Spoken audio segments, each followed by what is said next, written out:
Open and close the sunshade by sliding it forward or backward. When operating the power moonroof, the switch does not need to be held.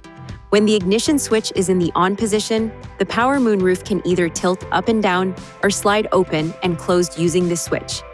To open or close the moonroof all the way, slide the switch forward or backward.